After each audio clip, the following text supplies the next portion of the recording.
Welcome to YouTube channel GK GS with Manish sir. आज 14 जुलाई 2024 है और आज के जितने भी महत्वपूर्ण करंट अफेयर्स होंगी और स्टैटिक जीके होंगी वो सभी हम इस वीडियो में डिस्कस करेंगे। तो आइए शुरू करते हैं आज का महत्वपूर्ण करंट अफेयर्स। आज का पहला प्रश्न है, बागवानी में प्रतिष्ठित कृषि नेतृत्व पुरस्कार 2024 किसे दिया गया है? तो नागालैंड को दिया गया है दोस्तों। और कृषि पुरस्कार किसे दिया गया है? महाराष्ट्र को। और बागवानी में कृषि नेतृत्व पुरस्कार किसे दिया गया है? तो नागालैंड को दिया गया है।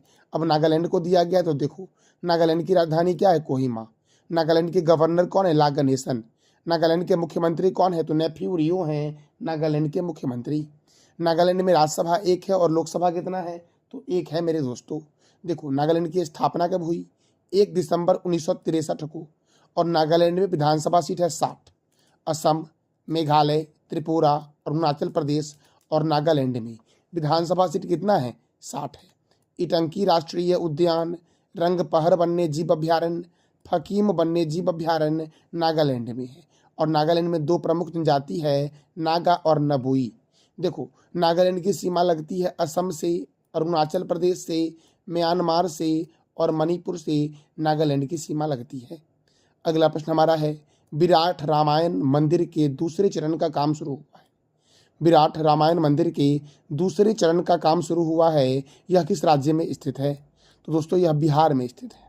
विश्व का सबसे बड़ा रामायण मंदिर बिहार के पूर्वी चंपारण जिले में बन रहा है। और आपको इमेज में दिख रहा होगा दोस्तों, यही आपका है बिहार में आपका विराट रामायण मंदिर, जो विश्व का सबसे ऊंचा रामायण मंदिर है।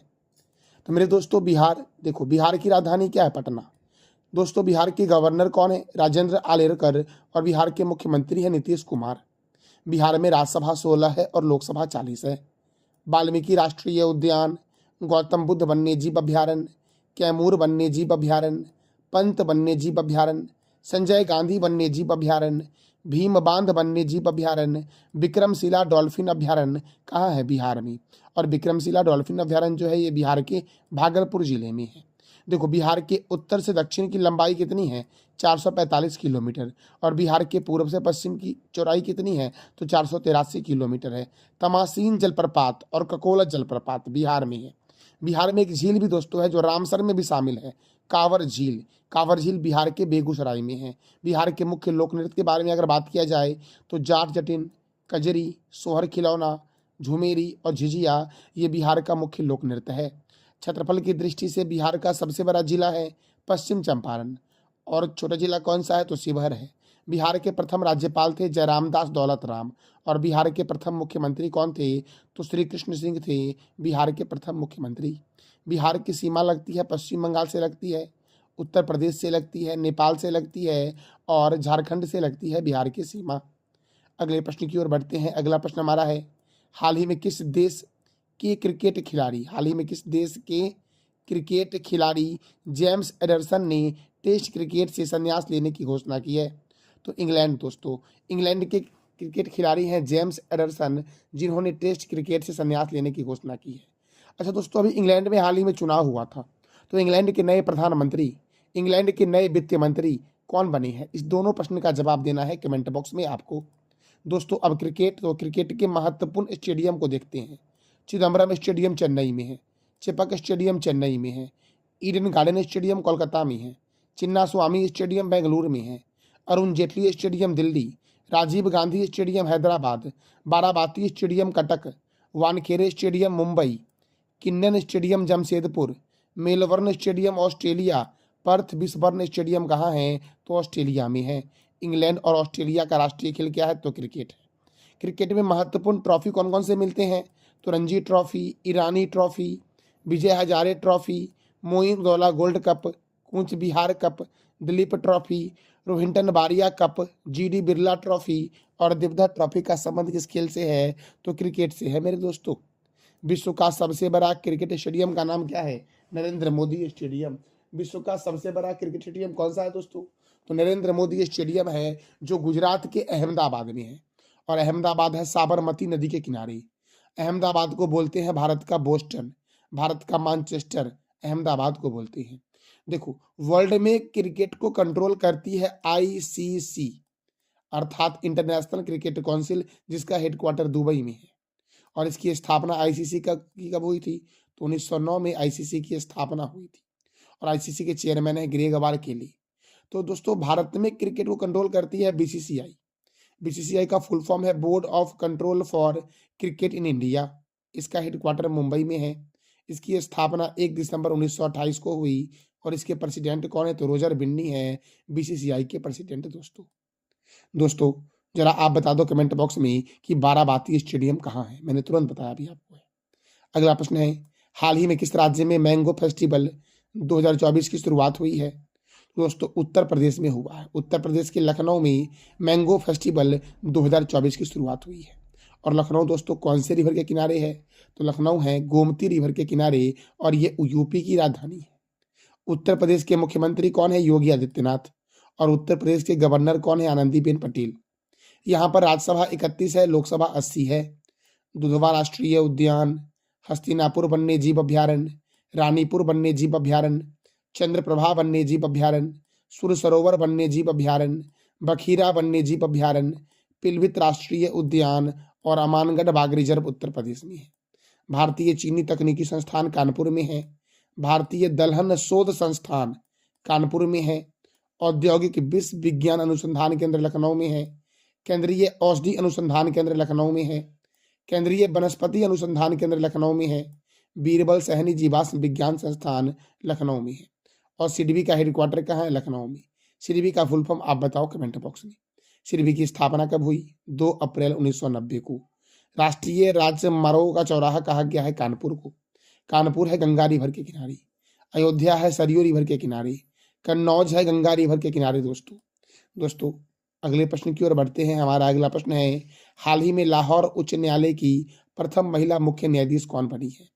तो आलिया नीलम बनी है लाहौर उच्च न्यायालय की प्रथम महिला मुख्य न्यायाधीश। और दोस्तों पाकिस्तान में लाहौर है, तो पाकिस्तान की पहली महिला प्रधानमंत्री कौन थी? तो बेनजीर भुट्टो पाकिस्तान की पहली महिला प्रधानमंत्री थी। पाकिस्तान की राजधानी क्या है? तो इस्लामाबाद है। पाकिस्तान के प्रेसिडेंट कौन है? आरिफ अली जरदारी। और पाकिस्तान की प्राइम मिनिस्टर कौन है? तो शहबाज शरीफ है। दोस्तों भारत और पाकिस्तान के बीच रेड क्लिफ लाइन है। भारत और चीन के बीच मैकमोहन लाइन है। अमेरिका और कनाडा के बीच 49वीं समांतर रेखा है। उत्तर कोरिया और दक्षिण कोरिया के बीच 38वीं समांतर रेखा है। दोस्तों हिंडनबर्ग रेखा कौन से दो देश के बीच है? हिंडनबर्ग रेखा कौन से दो देश के बीच है? ये आपको बताना है कमेंट बॉक्स में। अगला प्रश्न है, हाल ही में किस राज्य ने आईटी सक्षम युवा योजना की शुरुआत की है? आईटी सक्षम युवा योजना का उद्देश्य है युवाओं को नौकरी प्रदान करना और पहले चरण के तहत दोस्तों 5000 युवाओं को इस योजना के तहत नौकरियां मिलेगी। तो ये जो योजना शुरू हुआ है ये हरियाणा में शुरू हुआ है। कहाँ शुरू हुआ है? आईटी सक्षम योजना दोस्तों, तो हरियाणा में शुरू हुआ है आईटी सक्षम युवा योजना। अब हरियाणा की राजधानी क्या है? चंडीगढ़। दोस्तों चंडीगढ़ का वास्तुकार कौन है? तो ली कार्बूजियर है चंडीगढ़ का वास्तुकार, जो फ्रांस का था ली कार्बूजियर। चंडीगढ़ पंजाब की भी राजधानी है और हरियाणा की भी राजधानी है। अच्छा पंजाब के मुख्यमंत्री कौन है? ये आप बताओ कमेंट बॉक्स में। हरियाणा के गवर्नर है बंडारू दात्रे। हरियाणा के मुख्यमंत्री है नयाब सिंह सैनी। हरियाणा में राज्यसभा 5 है, लोकसभा 10 है। सुल्तानपुर राष्ट्रीय उद्यान हरियाणा में है। खापरवास वन्य जीव अभ्यारण्य, भिंडावास वन्य जीव अभ्यारण्य ये भी हरियाणा में है। सौरिहंद नहर सतलज नदी पर हरियाणा में है। नेशनल डेयरी रिसर्च इंस्टीट्यूट जो है ये करनाल में है। दोस्तों इंटरनेशनल सोलर अलायंस का हेडक्वार्टर हरियाणा के गुरुग्राम में है। और गुरुगांव में ही दोस्तों भारत में दोस्तों गुरुगांव में ही मस्तिष्क अनुसंधान संस्थान है। पैसाबाजार.com का हेडक्वार्टर जो है वो गुरुगांव में है। गुरुग्राम में ही भारत का पहला अनाज एटीएम बना था, अन्नपूर्णा एटीएम। दोस्तों गुरुग्राम में ही दोस्तों भारत का पहला हेली हब बना, जहां हेलीकॉप्टर की सारी सुविधाएं उपलब्ध है। दोस्तों अगला प्रश्न है, पूर्वी भारत का पहला दिव्यांग विश्वविद्यालय किस राज्य में खुलेगा? पूर्वी भारत में दोस्तों 4 राज्य हैं। पूर्वी भारत में 4 राज्य हैं। चारों राज्य आपको ऑप्शन में दिख रहे होंगे, झारखंड, बिहार, पश्चिम बंगाल, उड़ीसा। तो पूर्वी भारत का पहला दिव्यांग विश्वविद्यालय जो खुलेगा ये झारखंड में खुलेगा। कहाँ खुलेगा? झारखंड में। दोस्तों देखो झारखंड की राजधानी क्या है? रांची। झारखंड में भारतीय लाह अनुसंधान संस्थान का हेडक्वार्टर जो है ये कहाँ है? तो रांची में है। केंद्रीय खनन अनुसंधान संस्थान धनबाद में है। राष्ट्रीय धातु विज्ञान प्रयोगशाला जमशेदपुर में है, और जमशेदपुर जो है ये स्वर्ण रेखा रिवर के किनारे है। हुंडरू जलप्रपात स्वर्ण रेखा नदी पर है। दोस्तों मुंडा जनजाति जो है ये छोटा नागपुर पठार के पास बसी हुई है, और इसी रांची के छोटा नागपुर पठार से स्वर्ण रेखा नदी निकलती है और बंगाल की खाड़ी में गिर जाती है। तिलैया परियोजना बालाकर नदी पर है। जमशेदपुर स्वर्ण रेखा नदी के किनारे है। दोस्तों इस्पात नगरी और भारत का पिट्सबर्ग जमशेदपुर को कहते हैं। देखो झारखंड के गवर्नर कौन है, तो सीपी राधाकृष्णन है, और यहाँ के मुख्यमंत्री कौन है, हेमंत सोरेन। झारखंड की राजधानी है रांची, और यहाँ पर राज्यसभा 6 है और लोकसभा 14 है। पलामू अभ्यारण्य, बेतला राष्ट्रीय उद्यान, पालकोट वन्यजीव अभ्यारण्य, दालमा वन्यजीव अभ्यारण्य और पारसनाथ वन्यजीव अभ्यारण्य जो है ये झारखंड में है। अगला प्रश्न है संविधान हत्या दिवस हर साल कब मनाया जाएगा। संविधान हत्या दिवस दोस्तों मनाया जाएगा 25 जून को। कब मनाया जाएगा मेरे प्यारे लाले एवं लालियो, संविधान हत्या दिवस, तो आप क्या बोलोगे, 25 जून को मनाया जाएगा दोस्तों। अब 25 जून को ही क्यों मनाया जाएगा, क्योंकि 25 जून 1975 को दोस्तों क्या किया गया था, तो राष्ट्रीय आपात घोषित किया गया था। इसी कारण से 25 जून को संविधान हत्या दिवस मनाया जाएगा। देखो दोस्तों राष्ट्रपति शासन, जो राष्ट्रपति के द्वारा जो आपात लगाया जाता है वो 3 तरह का होता है। एक है राष्ट्रीय आपात जो अनुच्छेद 352 में है, एक है राज्य आपात अर्थात राष्ट्रपति शासन अनुच्छेद 356 में है, और वित्तीय आपात जो अभी तक एक बार भी नहीं लगा है ये अनुच्छेद 360 में है। राज्य आपात दोस्तों लगभग 120 से अधिक बार लग चुका है, और राष्ट्रीय आपात जो लगा है ये 3 बार लगा है। अंतिम बार लगा था 25 जून 1975 को।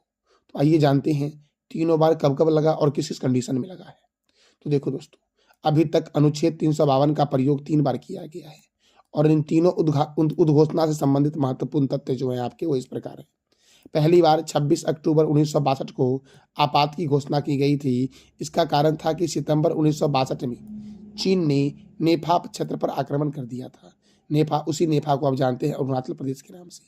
तो पहली बार दोस्तों कब लगाया गया था राष्ट्रीय आपात, तो याद रखना 26 अक्टूबर 1962 को कारण था चीन का अरुणाचल प्रदेश के पास में आक्रमण करना।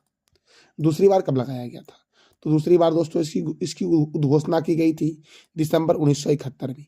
कब किया गया था, 1971 में किया गया था, जब पाकिस्तान द्वारा भारत के विरुद्ध अघोषित युद्ध छेड़ने के कारण ऐसा किया गया था। और तीसरी बार दोस्तों राष्ट्रीय आपात की घोषणा कब की गई थी, तो याद रखना 25 जून 1975 को की गई थी। क्यों की गई थी, तो आंतरिक अशांति के कारण दोस्तों। और यह उद्घोषणा वापस कब ली गई थी, तो 21 मार्च 1977 को यह उद्घोषणा वापस दे ली गई थी। तो मेरे प्यारे दोस्तों राष्ट्रीय आपात का वर्णन 352 में है, और अभी तक इसका प्रयोग 3 बार हुआ है। कब कब हुआ है, तो पहली बार हुआ 1962 में, दूसरी बार हुआ 1971 में, और तीसरी बार हुआ 1975 में। दोस्तों राज्य आपात 356 अनुच्छेद में है, और अभी तक 120 से अधिक बार लग चुका है। और वित्तीय आपात का वर्णन 360 में है, अभी तक एक बार भी नहीं लगा है।